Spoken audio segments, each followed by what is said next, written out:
1절부터 21절까지 이 말씀을 가지고 함께 하나님의 말씀 나누도록 하겠는데요.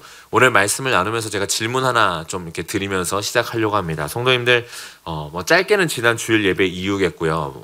혹은 지난주에 저희 에베소서 이 수요일날 에베소서 4장의 말씀을 들으신 이유도 괜찮겠습니다. 아니면 더 길게 생각해 보셔서 한 주 넘어서 한 달 정도 이렇게 생각하셔도 될 것 같아요. 그 기간 동안에 혹시 얼마나 내가 그리스도인이다 라는 것을 생각하시면서 사셨나요?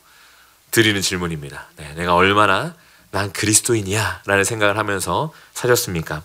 이 그리스도인이다, 나는 그리스도인이야 라고 하는 것은 단순히 내가 예수 그리스도의 그 은혜로 말미암아 십자가 죽으심과 부활하심으로 말미암아 구원받은 자다 라는 것만을 이야기하지 않습니다.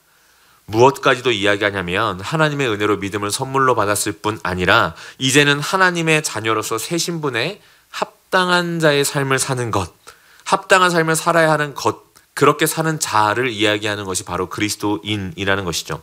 그러나 우리가 많은 경우에 난 그리스도인이야 라고 할 때 어디까지만 생각하냐면 은혜로 구원받았음까지만 할 때가 많이 있습니다. 하나님의 자녀가 되었다, 하나님 나라의 백성이 되었다까지는 생각하지만 그래서 그 신분에 합당한 자의 삶을 내가 과연 살고 있는가? 나는 그렇게 합당한 그리스도인인가? 라는 질문은 우리 삶에서 그렇게 많이 하지 않으면서 사는 것이죠. 하지만 말씀은 분명하게 우리에게 이야기하고 있습니다. 우리가 받은 구원의 은혜는 우리가 구원받았다, 하나님의 자녀가 되었다 에서 끝나지 않고 우리의 삶의 변화로 열매로 드러나야 한다, 드러나게 된다 라고 이야기합니다. 바울 역시 그런 얘기를 계속해서 하고 있죠. 우리가 지난주에 살펴본 4장의 말씀도 그런 얘기였습니다. 우리가 이제는 하나님의 자녀요, 하나님의 백성이 되었으니 옛사람을 벗어버리고 새 사람으로 살아야 된다. 이제는 우리가 완전히 다른 존재가 되었다, 새롭게 바뀌었다, 새롭게 되었다 라고 바울이 계속해서 이야기하는 것을 우리가 살펴보았습니다. 그래서 4장 22절부터 24절에서도 이렇게 얘기를 했었죠. 너희는 유혹의 욕심을 따라 썩어져가는 구습을 따르는 옛사람을 벗어버리고 오직 너희의 심령이 새롭게 되어 하나님을 따라 의와 진리의 거룩함으로 지으심을 받은 새 사람을 입으라. 이렇게 바울이 4장에서 이야기하는 것을 우리는 살펴보았습니다. 근데 바울이요, 여기서 그치질 않습니다. 옛사람과 새사람을 가지고 와서 4장에서 얘기했다면 5장에서는 또 다른 개념을 가지고 와서 우리에게 그리스도인의 삶은 그냥 신분만 변한 것이 아니라 그 삶이 변한 그런 모습이어야 된다라고 이야기를 합니다. 에베소서 5장 8절인데요. 너희가 전에는 어둠이더니 이제는 주 안에서 빛이라, 빛의 자녀들처럼 행하라. 바울은 이제는 어둠과 빛이라는 개념을 가지고 와서 그리스도인의 삶이 어떠해야 되는지를 설명합니다. 그래서 오늘 말씀에 보면 우리가 쭉 읽었던 말씀 중에 3절부터 7절까지를 보면요, 바울은 우리 안에 있는 육체의 욕심에 대해서 이야기를 합니다. 음행과 더러운 것, 탐욕과 누추함, 어리석은 말과 희롱의 말, 우상 숭배 등을 이야기한 후에 그러한 육체의 욕심에 계속 머물러 있으면 하나님의 진노 가운데, 하나님의 심판 가운데 우리가 있게 된다라고 이야기를 하죠. 그러면서 이 모든 것이 어둠이라고 얘기를 합니다. 너희가 전에 있었던 어둠이라고 말합니다. 그러면서 이제는 너희가 주 안에서 빛이라고 얘기를 하면서 그러니 빛의 자녀처럼 행하라 라고 권면하는 것을 우리는 보게 되죠. 그래서 이 8절 이후에 9절부터 보면 빛의 자녀의 삶, 성도의 삶이 어떤 모습인지를 바울이 쭉 해서 설명하고 있는 것을 우리는 보게 됩니다. 우린 여기서 좀 이것을 생각해 보려고 합니다. 왜 바울은 옛사람과 새사람을 이야기하고선 5장에서 또 어둠과 빛이라는 개념을 가지고 와서 성도의 삶에 대해서 이야기하고 있는가? 오늘은 이것을 중심으로 좀 오늘 5장 전체의 말씀을 보려고 하는데요. 흙과 백, 물과 불처럼 둘을 분명하게 대비하는 수많은 비유들이, 개념들이 있음에도 불구하고 왜 바울은 어둠과 빛을 사용했을까요? 이 빛과 어둠은요, 이들만이 가지고 있는 특별한 성질이 있기 때문입니다. 그래서 이 세 가지 성질을 가지고 오늘 전체의 말씀을 좀 제가 세 가지로 이렇게 나눠서 함께 살펴보고자 합니다. 먼저는요, 이 빛과 어둠이 가지고 있는 특성 첫 번째입니다. 이것은요, 절대 서로 공존할 수 없다라는 것입니다. 어둠은요, 빛이 적은 상태, 이런 것을 얘기하지 않습니다. 어둠은요, 아주 분명하게 빛이 없는 상태를 의미합니다. 그렇기 때문에요, 반대로 조금이라도 빛이 들어오면 어둠은 사라져 버립니다. 뿐만 아니죠. 그렇기 때문에 또한 무엇이냐면요. 어둠은요. 절대 스스로 빛을 낼 수가 없습니다. 어둠 안에서는 빛을 절대로 찾을 수 없는 것이죠. 그래서 이 어둠이 사라지기 위해서는 반드시 외부로부터 빛이 와야 됩니다. 제가 이제 어렸을 때 생각해보면 자주 좀 정전이 됐던 기억이 있습니다. 뭐 아파트였음에도 불구하고 이제 정전이 자주 됐었는데요. 당시 이 정전으로 인해서 칠흑 같은 어둠이 찾아오면 이 정전, 이 어둠을 해결할 수 있는 것은 딱 하나, 저희 어머니가 항상 넣어두셨던 주방의 가장 윗서랍, 거기서 찾는 초와 랜턴이었습니다. 그것을 가져가서 빛을 비추면 어둠은 다 사라지고 제 안에도 두려움이 아니라 안정감이 찾아옵니다. 왜 그런가요? 이 어둠은요, 아무리 스스로 빛을 내려고 해도 어둠이 한번 깔리면 그 안에서 빛을 스스로 낼 수 없기 때문입니다. 외부에 어떤 에너지가 있어야, 외부에서 오는 무엇인가 있어야 빛이 나기 시작하고, 그래서 어둠 가운데 빛을 볼 수 있게 되기 때문입니다. 그래서 바울은요, 이 어둠과 빛이라는 개념을 가지고 와서 우리에게 무엇을 설명하느냐? 우리의 과거의 상태는 어둠이요, 그리스도를 믿는 현재는 빛이라고 이야기를 하면서 우리가 얼마나 스스로 빛을 낼 수 없는, 쉬이 말해 답이 없는 존재였는지를 바울은 이야기를 합니다. 인간은요, 끊임없이 스스로 빛을 낼 수 있다고 생각해왔습니다. 하지만 그 모든 것은 실상 더 크고 짙은 어둠으로 들어가는 길이었죠. 인간이 쌓은 바벨탑을 한번 생각해 보십시오. 인간들이 만들었던 수많은 우상들을 한번 생각해 보십시오. 스스로 신이라 여겼던 사람들의 말로를 한번 생각해 보십시오. 불로장생을 꿈꿨던 사람들은 어떻게 되었습니까? 모든 인간들은요, 수많은 인간들은요, 끊임없이 스스로가 빛을 내려고, 스스로가 삶에서 답을 찾고, 그래서 영원한 삶을 혹은 신과 같이 되려고 애를 썼습니다. 하지만 그 어떤 것도 성공할 수가 없었습니다. 왜냐하면 인간 안에 답이 없었기 때문입니다. 본성이 타락했기 때문에 스스로 죄에서 완전히 멀어지고 구원에 이를 수 있는 방법이 전혀 없었기 때문입니다. 그런 우리에게 하나님께서 빛을 비춰주셨습니다. 처음에는 성막, 선지자 등의 희미한 불빛이었다면 독생자이자 말씀이신 예수 그리스도를 보내주심으로 완전한 빛을 우리에게 비춰주셨습니다. 요한복음 1장 1절부터 5절인데요. 태초에 말씀이 계시니라. 이 말씀이 하나님과 함께 계셨으니 이 말씀은 곧 하나님이시니라. 그가 태초에 하나님과 함께 계셨고 만물이 그로 말미암아 지은 바 되었으니 지은 것이 하나도 그가 없이는 된 것이 없느니라. 그 안에 생명이 있었으니 이 생명은 사람들의 빛이라. 빛이 어둠에 비치되 어둠이 깨닫지 못하더라. 우리는 이 사실을 기억해야 됩니다. 우리 안에 빛이 있다고, 혹은 내가 조금만 노력하면 빛을 낼 수 있다는 그 생각에서 우리는 벗어나야 되는 것입니다. 어둠일 수밖에 없는 우리에게 은혜로 하나님께서 빛을 비춰 주셨습니다.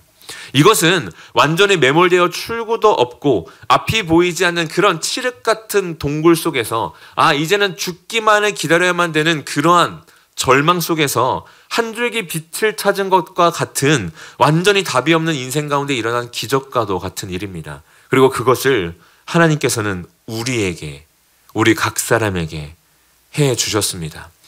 그렇게 우리는 절대 스스로 확신할 수도 없고 자랑할 것도 없습니다. 하나님의 은혜가 없으면 빛을 낼 수도, 빛을 볼 수도 없는 존재이기 때문입니다. 그래서 바울도 오늘 말씀에서 무엇이라고 얘기합니까? 이제는 주 안에서 빛이라 라고 이야기를 합니다. 이것이 첫 번째, 바울이 어둠과 빛이라는 개념을 가지고 와서 성도의 삶을 설명하고 있는 이유입니다. 두 번째로 생각해 볼 어둠과 빛의 특성은 어둠으로 가는 데에는 특별한 힘이 필요하지 않다라는 것입니다. 아까 말씀드린 것처럼 빛을 내기 위해서는 에너지가 필요합니다. 어둠이 사라지기 위해서는 외부에서 오는 빛이 반드시 필요하죠. 그러나 어둠은 가만히 있으면 계속 어둠입니다. 그렇기에 어둠을 유지하는 것이 빛을 유지하는 것보다 훨씬 더 쉽습니다. 다시 한번 정전을 예로 들어볼까요? 정전이 됐을 때 가만히 있으면요, 칠흑 같은 어둠이 유지됩니다. 그러나 밝아지려면 무엇이 필요합니까? 배터리를 사용하는 랜턴이 필요합니다. 혹은 성냥을 통해서 초로 불을 비춰야 됩니다. 네, 감사합니다. 네, 또 혹은 아니면 발전기, 전기를 만들어서 그 전기를 공급해준 무언가를 통해서만 우리가 빛을 낼 수가 있습니다. 그러니까 외부로부터 에너지가 오지 않으면 이 어둠은 절대로 사라지지 않는다는 것이죠. 이것은 우리에게도 동일하게 적용이 됩니다. 우리 인간은요, 타락한 본성으로 인해서 어둠에 머물러 있기를 좋아합니다. 빛을 유지하기 위해서는, 하나님께로부터 받은 그 빛을 우리 안에서 우리가 유지하기 위해서는 에너지를 쏟아야 하지만, 어둠에 머물러 있거나 어둠으로 돌아가는 것은 어떠한 노력과 의지도 필요하지 않고 자연스럽게 됩니다. 그렇기 때문에 우리는요, 어둠에 머물러 있기를 더 좋아할 뿐 아니라 쉬이 어둠으로 돌아가고, 어둠에 가서도 내가 어둠으로 돌아왔는지도 잘 모르는 그런 상태가 유지되기도 합니다. 하지만 은혜로 빛을 받은 우리는 더 이상 어둠에 있을 수 없습니다. 이것은 하나님의 자녀여 백성된 우리가 그 신분에 맞게 행동해야 되는 것과 같은 원리로, 빛이 비추어 어둠에서 빛으로 나왔기에 우리는 그 빛 가운데서 살아가야 합니다. 그래서 바울은 이렇게 권면하죠. 3절의 말씀인데요. 우리 3절의 말씀을 함께 읽도록 하겠습니다. 함께 읽습니다. 음행과 온갖 더러운 것과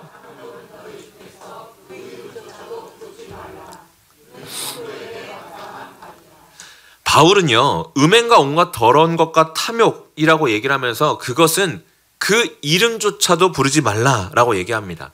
이것은요, 실제로 그 이름도 부르지 말라라고 얘기한 것이 아니라 그만큼 경각심을 가지고 그만큼 강조하여 이야기하는 겁니다. 경계하고 조심하여 완전히 피해야 된다라고 강조하고 있는 것이죠. 하지만 여기서 문제는 아까도 말씀드렸듯이 우리의 본성입니다. 어둠에 머무르고 싶어하는, 어둠으로 돌아가는 것을 더 편애하고 쉬워하는 그런 우리의 본성이요. 그래서 우리 안에서는 이 어둠으로 돌아가는 본성과 하나님께서 비추어 주시고 심어 주신 그 빛 가운데서 싸움이 일어나는데, 이것을 성경에서는 육체의 소욕과 성령의 법의 싸움이라고도 하고요, 영적 전쟁이라고도 하며 믿음의 경주요, 믿음의 싸움이라고도 합니다. 바울은요, 이러한 믿음의 싸움에 대해서 9절과 10절에서 이렇게 말을 합니다. 빛의 열매는 모든 착함과 의로움과 진실함에 있느니라. 주를 기쁘시게 할 것이 무엇인가 시험하여 보라. 바울은 빛의 열매에 대해서 얘기하면서 주를 기쁘시게 할 것이 무엇인가를 시험하여 보라고 얘기합니다. 여기서 말하는 주를 기쁘시게 할 것 역시 빛의 삶이죠. 그러면서 시험하여 보라 라고 얘기를 하는데, 이 시험하여 보라 라는 이 단어는요, 원어의 의미를 더 자세히 들여다보면 분별하다, 승인하다 라는 의미를 가지고 있는 단어입니다. 즉, 바울은요, 우리가 빛의 삶을 살고 빛의 열매를 맺기 위해서는 끊임없이 분별하고 끊임없이 시도하여서 그것이 우리 안에 계속해서 머물러 있도록 해야 된다라고 이야기를 하는 것이죠. 이처럼 바울은 우리가 어둠으로 돌아가고자 하는 그 본성을 가진 존재임을 말하고, 그러니 그것들로부터 완전히 우리가 떠나야 된다라고 이야기를 하며, 또한 그를 위해서 끊임없이 분별하여 애써야 한다라고 이야기를 합니다. 아주 치열하고 우리 인생에 쉼없이 계속될 그러한 믿음의 싸움들을, 이 육체의 소욕과 성령의 법이 다투는 그 일들을 해 나가야 된다라고 이야기하는 것이죠. 자, 이제 여기서 우리 스스로를 좀 점검해 보고자 합니다. 우리는 그렇게 많이들 얘기하죠. 그치, 좁은 길을 가야지, 좁은 길을 선택해야지, 우리 좁은 길로 같이 갑시다라고 이야기를 합니다. 그러나 우리가 우리의 삶에서 얼마나 많은 순간 좁은 길이 아니라 넓고 편한 길을 선택하고 있습니까? 사랑하고 섬기자고도 이야기를 하고 그래야 하는 것도 압니다. 하지만 우리의 삶에서 얼마나 많은 순간 사랑하고 섬기는 자리보다 사랑받고 섬김받는 자리에 있는지 모릅니다. 그것이 우리의 본성이라는 것이죠. 그렇기에 이 치열하고 계속되는 싸움에서 우리는 우리의 힘만으로 이것을 싸울 것이 아니라 도움이 필요합니다. 그래서 바울이 권면하는 것이 18절의 말씀입니다. 술 취하지 말라, 이는 방탕한 것이니 오직 성령으로 충만함을 받으라.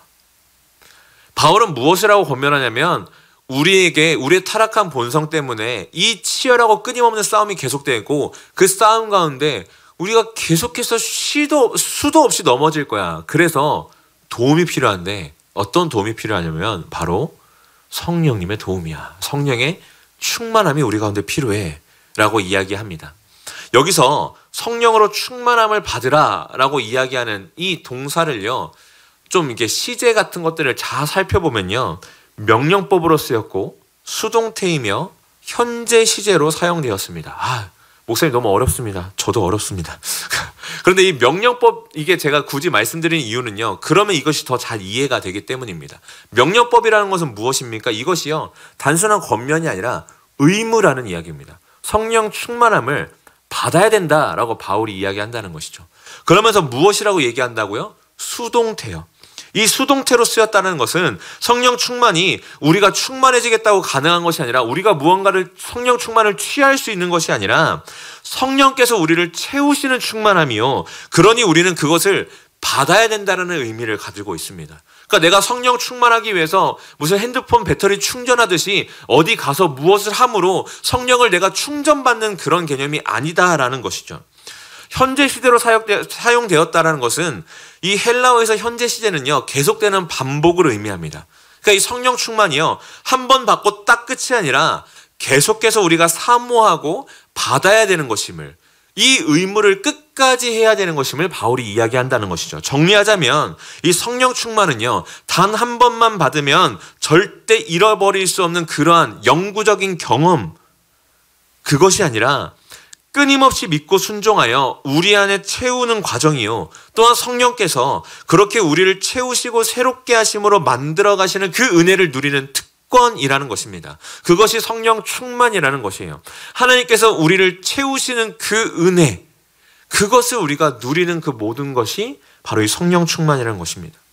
바울은요, 가만히 있으면 어둠으로 가려고 하는, 심지어 노력을 해도 어둠으로 가는 그런 우리에게 성령의 도우심과 성령께서 채우시고 새롭게 하시는 은혜를 구해야 된다라고 권면합니다. 그래서 그것을 통해서 우리가 절대 빛을 낼 수 없는, 우리가 그 빛을 받은 것을 우리 안에 계속해서 품고 빛의 자녀로 살 수 있기를 간구해야 된다, 바울이 가르치고 있는 것이죠. 그리고 그럴 때 우리의 삶이 어떻게 되느냐, 19절 이후에 나오는 것처럼 찬송과 감사, 복종과 섬김으로 우리의 삶이 채워지기 시작합니다. 또한 아까 얘기한 빛의 열매요, 9절에서 나온 것처럼 착함과 진실함이라는 빛의 열매를 우리가 맺게 되는 것입니다. 이것이 바울이 빛과 어둠이라는 이 개념을 가지고 와서 성도의 삶을 설명한 두 번째 이유입니다. 마지막으로 우리가 생각해 볼 빛과 어둠의 특성은요, 빛은 한번 비추면 직선으로 가서 그 장소만 비추는 것이 아니라 그 주변을 다 비추어 어둠을 몰아낸다라는 것입니다. 성도님들, 아주 작은 빛이라도 들어오면 그 빛이 닿는 것만 빛이 들어오는 것이 아니라 주변이 환하게 되고 어둠이 사라지는 것을 목도하신 적이 있으실 것입니다. 이것은요, 빛이 가지고 있는 매우 신비한 특성입니다. 그래서 오늘 말씀에도 보면 바울이 13절에서 이렇게 말을 하죠. 그러나 책망을 받는 모든 것은 빛으로 말미암아 드러나나니 드러나는 것마다 빛이니라. 빛은요, 자신이 비추는 것을 덮는 어둠을 몰아내며, 더 나아가서는 그래서 그 대상이 빛 가운데 드러나도록 합니다. 주 안에서 빛된 자의 삶 역시 마찬가지입니다. 그러한 자들의 삶은 나만 빛나고 끝나지 않습니다. 그 주위에 있는 어둠이 물러가게 하며, 그래서 나의 주위까지도 함께 빛 가운데 있게 합니다.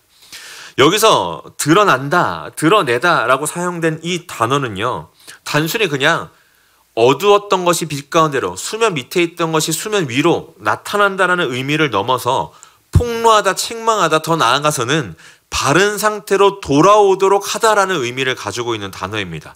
그러니까 단순히 그냥 짠 나타나는 것을 넘어서, 그래서 그 안에 있는 모든 어둠, 잘못된 모든 것들이 빛으로 완전히 바뀌게 되는, 새롭게 되고 바르게 되기까지 만드는 드러냄이라는 의미를 가지고 있는 것이죠. 그래서 빛을 받은 그리스도인이 가는 그 자리에서 그리스도인은 마땅히 내가 받은 그 그리스도의 빛을 다른 이들에게, 우리가 있는 곳에 비춤으로 그곳에 있는 어둠, 하나님으로부터 멀어져 있던 모든 죄가 드러나게 하고 그 죄가 죄임을 그래서 다른 이들이 인정하게 하며 돌이키게까지 하는 그런 자의 삶이다라고 바울은 이야기하고 있는 것입니다. 이것은 우리를 비추고 우리가 다른 이들을 비추는 빛이 그리스도께로 온 생명의 빛이기 때문에 가능한 것입니다. 우리가 비추는 빛으로는 절대 할 수 없는 주님께서 하시는 일이기 때문에 가능한 일인 것이죠. 그래서 성도는 자신 있는 그 자리에서 그리스도의 빛을 비추어 어둠이 물러가게 하는 자여야만 합니다. 이에 대해서 바울은 조금 더 실제적이고 구체적으로 권면하는데 7절의 말씀이요. 그러므로 그들과 함께하는 자가 되지 말라. 바울은 하나님의 진노를 받을, 아까 말씀드린 3절부터 7절까지가 하나님의 진노를 받을 자들에 대한 이야기라고 말씀드리지 않았습니까? 음행하는 자나 더러운 자나 속이는 자들과 같이 되지 말라라고 얘기를 하면서 바울은 그들과 함께하는 자가 되지 말라라고 이야기를 합니다. 그런데 우리가 이 말씀을 딱 보면요, 그들과는 마치 백로야 까마귀 있는 곳에 가지 마라 이런 얘기처럼 난 완전히 분리돼서 살아야 되는구나 라고 생각이 되는데, 바울은 그런 의미를 가지고 이것을 말하고 있지 않습니다. 이 번역을요, 원어 그대로 직역하면 그들과 한편이 되지 말라라는 의미입니다. 불의한 자들과 모든 접촉이나 관계를 금하는 것이 아니라, 그래서 그들 곁에도 가지 말라라는 것이 아니라 그들과 같이 되지 않기를 늘 경계하되 오히려 그들에게 가서 복된 소식을 전해주고 악한 길로 가지 못하도록 막을 수 있어야 한다라고 바울이 이야기해주고 있는 것입니다. 이것은요, 단순히 바울만 이야기하고 있는 것이 아닙니다. 성경 전체를 보면 구약에서 하나님께서 이스라엘 백성을 택하신 이유도 바로 이러한 이유가 있음을 우리는 보게 되죠. 시편 106편 7절과 8절입니다. 우리 조상들이 애굽에 있을 때 주의 기이한 일들을 깨닫지 못하며 주의 크신 인자를 기억하지 아니하고 바다 곧 홍해에서 거역하였나이다. 그러나 여호와께서는 자기의 이름을 위하여 그들을 구원하셨으니 그의 큰 권능을 만인이 알게 하려 하심이로다. 하나님께서 이스라엘을 부르십니다. 그리고 그 이스라엘을 부르셔서 그들을 구원하십니다. 근데 그 구원의 이유가 무엇이냐? 이스라엘이 말을 잘 들어서 이스라엘이 무언가 하나님께 은혜 받기에 합당해서 아니요. 그들을 통해서 온 열방 가운데 하나님을 드러내시기 위함이었습니다. 그래서 하나님께서 이스라엘을 부르셔서 완전히 동떨어진 곳, 아무도 없는 곳으로 가게 하셔서 그곳에 새로운 나라를 세우게 하지 않으십니다. 어디로 보내십니까? 가나안으로 보내십니다. 이방 민족이 있는 그곳이요. 그곳에서 하나님의 영광과 권능을 그 주변에 있는 모든 민족들과 가나안 땅에 살고 있는 자들이 이스라엘을 통해서 보고 알도록 하셨습니다. 하나님을 알지 못하여 죄가 가득한 어둠뿐인 이 세상 가운데 이스라엘을 통해 하나님의 빛을 비추시어 하나님을 알고 돌아오도록 하신 것입니다. 그래서 보면 예수님께서도 제자들을 복음을 전하는 길에 보내시죠. 그러고 나서도 마지막에 부활 승천하시기 이전에 제자들을 불러 모아 어떻게 말씀하십니까? 우리가 너무나 잘 알고 있는 말씀이요. 마태복음 28장 18절부터 20절입니다. 예수께서 나와 말씀하여 이르시되 하늘과 땅의 모든 권세를 내게 주셨으니 그러므로 너희는 가서 모든 민족을 제자로 삼아 아버지와 아들과 성령의 이름으로 세례를 베풀고 내가 너에게 분부한 모든 것을 가르쳐 지키게 하라. 볼지어다 내가 세상 끝날까지 너희와 항상 함께 있으리라 하시니라. 하나님께서는 이처럼 계속해서 우리에게 빛의 자녀요 복음을 맡은 자로서 그 빛과 복음을 드러내며 살아가라 라고 말씀하십니다. 상대방이 듣지 않고 여전히 그대로일지라도 우리는 우리에게 하나님께서 그렇게 하셨던 것처럼 전혀 소망 없는, 듣지 않았고 마음을 열지도 않았던 그런 우리에게 끊임없이 찾아오셔서 빛을 비추시고, 그래서 결국 그 빛을 누리게 하신 그 하나님의 열망과 열심처럼 그렇게 하나님께서 그들 가운데도 해주시기를 간절히 소망하며 계속해서 그리스도의 빛을 흘려보내며 비춰야 합니다. 이것이 주 안에서 빛이 된 우리의 삶이요. 그래서 바울이 빛과 어둠이라는 개념을 가지고 성도의 삶을 설명한 세 번째 이유입니다. 사랑하는 성도님들, 설계 시작에 던졌던 질문을 다시 한번 성도님께 던지겠습니다. 한 주에, 아니 하루에 얼마나 내가 그리스도인이다 라는 생각을 하면서 살고 계십니까? 이 그리스도인이다 라는 생각은 단순히 나 구원받았어 그것만을 의미하는 그런 삶이요, 그런 고백이 아닙니다.